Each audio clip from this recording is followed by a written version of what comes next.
ರಾಶಿಗಳ ಭವಿಷ್ಯವನ್ನು ಮೊದಲಿಗೆ ನೋಡೋಣ. ಮೇಷರಾಶಿ. ಮೇಷರಾಶಿಯವರಿಗೆ ಆರೋಗ್ಯ ದೃಷ್ಟಿಯಿಂದ ಎಚ್ಚರಿಕೆಯಿಂದ ಇರಬೇಕು. ಯಾಕೆ ಅಂತಂದರೆ ಆರೋಗ್ಯದಲ್ಲಿ ಅವರಿಗೆ ಸ್ವಲ್ಪ ತೊಂದರೆ ಈಡಾಗ್ತಾ ಇದೆ. ಆದ್ದರಿಂದ ಆರೋಗ್ಯದ ದೃಷ್ಟಿಯಿಂದ ಕಾಳಜಿ ವಹಿಸಬೇಕು. ಧನ್ವಂತರಯೇ ನಮಃ ಅಂತನ್ನುವ ಈ ಮಂತ್ರವನ್ನು ಎಷ್ಟು ಬಾರಿ ಆಗ್ತದೆ ಅಷ್ಟು ಬಾರಿ ಪಠಿಸಬೇಕು. ವಿಶೇಷವಾಗಿ ಗುರುಗಳ ದೇವರ ಸ್ಮರಣೆಯನ್ನು ಮಾಡಿ ಮನೆಯಿಂದ ಹೊರಗಡೆ ಕಾಲಿಡಬೇಕು. ಅದೇ ರೀತಿಯಾಗಿ ವೃಷಭ ರಾಶಿ. ವೃಷಭ ರಾಶಿಯವರಿಗೆ ಗೃಹದಲ್ಲಿ ಶುಭ ಸಮಾರಂಭಗಳು ನಡೀತಾ ಇವೆ.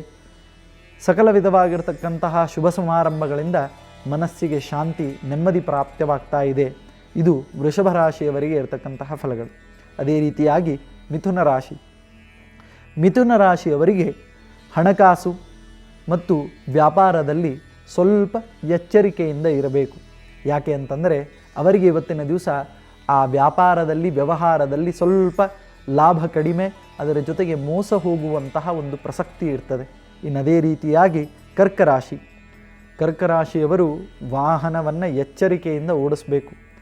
ಇದು ಇವತ್ತಿನ ದಿನ ಭವಿಷ್ಯನೂ ಹೌದು, ಎಲ್ಲ ರಾಶಿಯವರಿಗೆ ನಿತ್ಯದ ಭವಿಷ್ಯನೂ ಹೌದು.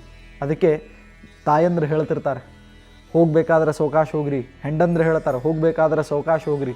ಅದಕ್ಕೆ ಒಂದು ಕಡೆ ಬೋರ್ಡ್ ಹಾಕಿದ್ರು, ಏನು ಅಂತಂತಂದ್ರೆ ಲೇಟಾಗಿ ಬಂದು ಅಂತ ಅನ್ನಿಸ್ಕೊಳ್ಳೋದು ಚಲೋ, ಪೂರ್ತಿ ಲೇಟ್ ಅಂಥೇಳಿ ಅನ್ನಿಸ್ಕೊಳ್ಳೋದಕ್ಕಿಂತ ಲೇಟಾಗಿ ಬಂದು ಅಂತ ಅನ್ನಿಸ್ಕೊಳ್ಳೋದು ಬಹಳ ಚಲೋ. ಆದ್ದರಿಂದ ಹುಷಾರಾಗಿ ಗಾಡಿಯನ್ನು ಓಡಿಸಿ. ಅದೇ ರೀತಿಯಾಗಿ ಸಿಂಹರಾಶಿ. ಸಿಂಹರಾಶಿಯ ವಿದ್ಯಾರ್ಥಿಗಳು ಓದಿನಲ್ಲಿ ಆಸಕ್ತಿಯನ್ನು ತೋರಿಸ್ತಾ ಇದ್ದಾರೆ. ಬರೀ ತೋರಿಸುವುದಷ್ಟೇ ಅಲ್ಲ, ಅವರು ಶ್ರಮಪಟ್ಟಂತಹ ಫಲಕ್ಕೆ ವಿಶೇಷವಾದಂತಹ ಅನುಗ್ರಹಗಳು ಅವರಿಗೆ ಪ್ರಾಪ್ತವಾಗ್ತಾ ಇವೆ. ಇದು ಸಿಂಹರಾಶಿಯ ಇವತ್ತಿನ ದಿನ ಭವಿಷ್ಯ. ಅದರ ಜೊತೆಗೆ ಕನ್ಯಾರಾಶಿ. ಕನ್ಯಾರಾಶಿಯವರಿಗೆ ವಿಶೇಷವಾಗಿ ಕಳೆದುಕೊಂಡಂತಹ ನೆಮ್ಮದಿ ಪ್ರಾಪ್ತವಾಗ್ತಾ ಇದೆ. ಅದಕ್ಕೆ ಮನುಷ್ಯನ ಜೀವನದಲ್ಲಿ ಬದುಕಲಿಕ್ಕೆ ಏನು ಬೇಕ್ರಿ? ಒಂದೆರಡು ಒಳ್ಳೆಯ ಮಾತು, ಮನೆಯಲ್ಲಿ ನೆಮ್ಮದಿಯ ವಾತಾವರಣ, ಏನು ಅಂದ್ಕೊಂಡೇವೋ ಅಂತ ಒಂದೆರಡು ಕೆಲಸ ಕಾರ್ಯಗಳು ಬಿಟ್ಟರೆ ಬೇರೆ ಏನು ದೊಡ್ಡ ದೊಡ್ಡ ಅಪೇಕ್ಷೆ ಮನುಷ್ಯ ಮಾಡುವುದಿಲ್ಲ. ಅಂತಹ ನೆಮ್ಮದಿ ನಮಗೆ ಇವತ್ತು ಸಿಗ್ತಾ ಇದೆ ಅಂತಂದರೆ ಉಳಿದೆಲ್ಲ ಕಾರ್ಯಗಳು ಬ್ಯಾಡಂದ್ರೂ ಆಗ್ತವೆ. ಅಂತಹ ನೆಮ್ಮದಿಯ ಫಲ ಇದು ಆ ರಾಶಿಯವರಿಗೆ ಪ್ರಾಪ್ತವಾಗ್ತಾ ಇವೆ. ಅದೇ ರೀತಿಯಾಗಿ ತುಲಾರಾಶಿ. ತುಲಾರಾಶಿಯವರು ಗೋವಂದನೆ, ಗೋಪೂಜೆ ನಿರಂತರವಾಗಿ ಮಾಡಬೇಕು. ಯಾಕೆ ಅಂತಂದರೆ ಗೋವಿನಲ್ಲಿ ಇರತಕ್ಕಂತಹ ಮುಕ್ಕೋಟಿ ದೇವತೆಗಳ ಅನುಗ್ರಹ ಇವರಿಗೆ ಪ್ರಾಪ್ತವಾಗ್ತದೆ. ಅಷ್ಟು ಕೆಲಸಗಳು ಆಗ್ತವೆ, ಅಷ್ಟು ವಿಘ್ನಗಳ ಪರಿಹಾರವಾಗ್ತದೆ.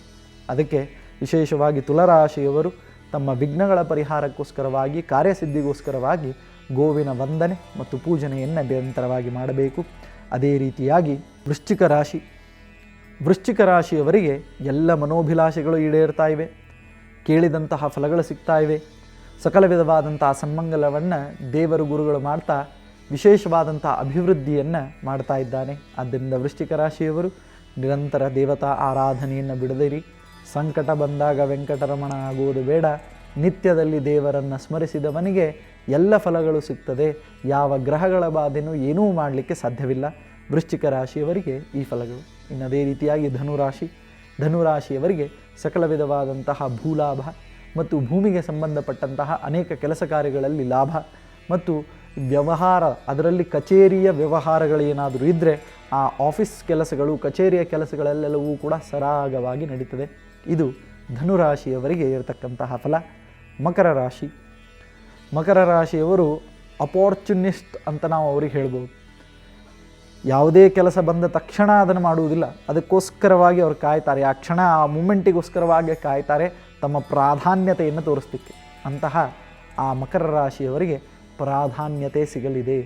ಕೆಲಸ ಕಾರ್ಯಗಳು ಕೈಗೂಡುವುದರ ಜೊತೆಗೆ ಇವರೇ ಪ್ರಧಾನವಾಗಿ ನಿಂತುಕೊಂಡು ಕೆಲಸ ಕಾರ್ಯವನ್ನು ಮಾಡ್ತಾ ಇದ್ದಾರೆ ಅಂತನ್ನುವ ಫಲ ಇದು ಮಕರ ರಾಶಿಯವರಿಗಿದೆ.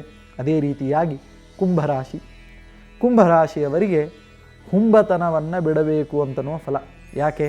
ಕುಂಭರಾಶಿಯವರು ಬಹಳ ಹುಂಬತನದಿಂದ ಕೆಲಸವನ್ನು ಮಾಡ್ತಾರೆ. ಬೇಕು ಬೇಡ ಏನೂ ವಿಚಾರ ಮಾಡುವುದೇ ಇಲ್ಲ, ಥಟ್ಟನೆ ನಿರ್ಣಯ ತೊಗೊಂಡ್ಬಿಡ್ತಾರೆ. ಅಂತಹ ನಿರ್ಣಯಗಳನ್ನು ಬಂದ್ ಮಾಡಬೇಕು. ಬಂದ್ ಮಾಡಿ ವಿಚಾರವನ್ನು ಮಾಡಿ ಪರಾಮರ್ಶಿಸಿ ನಾನು ತೆಗೆದುಕೊಂಡಂತಹ ಡಿಸಿಷನ್ ಇದು ಕರೆಕ್ಟಾಗಿದೆಯಾ ಅಂತನ್ನುವುದನ್ನು ವಿಚಾರ ಮಾಡಿ ನಿರ್ಣಯವನ್ನು ತೆಗೆದುಕೊಂಡಾಗ ಅದು ಕುಂಭರಾಶಿಯವರಿಗೆ ಒಳ್ಳೆಯ ಫಲವನ್ನು ಕೊಡ್ತಾ ಇದೆ. ಅದೇ ರೀತಿಯಾಗಿ ಮೀನರಾಶಿ. ಮೀನರಾಶಿಯವರಿಗೆ ವಿಶೇಷವಾಗಿ ಸರ್ವ ಸಂಪತ್ ಲಾಭ. ಸರ್ವ ಸಂಪತ್ತಂದರೆ ಧಾನ್ಯ ಆಗ್ಬೋದು, ಧನಕ ಆಗ್ಬೋದು, ಕನಕ ಆಗ್ಬೋದು, ವಸ್ತುಗಳಾಗ್ಬೋದು, ವಾಹನ ಆಗ್ಬೋದು, ಅನ್ನ ಆಗ್ಬೋದು, ದ್ರವ್ಯ ಆಗ್ಬೋದು, ಭೂ ಆಗಬಹುದು, ಸ್ತ್ರೀ ಆಗಬಹುದು, ಯಾವುದೇ ರೀತಿಯಾದಂತಹ ಲಾಭಗಳಿದ್ದರೂ ಕೂಡ ಇದೆಲ್ಲವೂ ಕೂಡ ಮೀನರಾಶಿಯವರಿಗೆ ಆಗ್ತಾ ಇದೆ. ಈ 12 ರಾಶಿಯ ಫಲಾಫಲಗಳನ್ನು ನಾವು ಕೇಳಿದ್ದೇವೆ. ದೇವರ ಗುರುಗಳ ವಿಶೇಷವಾದಂಥ ಅನುಗ್ರಹ ನಿಮಗೆಲ್ಲರಿಗೂ ಕೂಡ ಆಗಲಿ. 12 ರಾಶಿಯಲ್ಲಿ ತಿಳಿಸಿದಂತಹ ಶುಭ ಫಲಗಳು ಪ್ರಾಪ್ತವಾಗಲಿ, ಅಶುಭ ಫಲಗಳ ನಿವೃತ್ತಿಯಾಗಲಿ ಅಂತ ನಾವು ಪ್ರಾರ್ಥನೆಯನ್ನು ಮಾಡ್ತಾ ಇವತ್ತಿನ ಈ ದಿನ ವಿಶೇಷವನ್ನು ಇಲ್ಲಿಗೆ ಮುಗಿಸ್ತಾ ಇದ್ದೇವೆ. ಮಧ್ವಾಂತರ್ಗತ ಶ್ರೀಕೃಷ್ಣಾರ್ಪಣಮಸ್ತು. ಲೋಕಾ ಸಮಸ್ತ ಸುಖಿನೋ ಭವಂತು.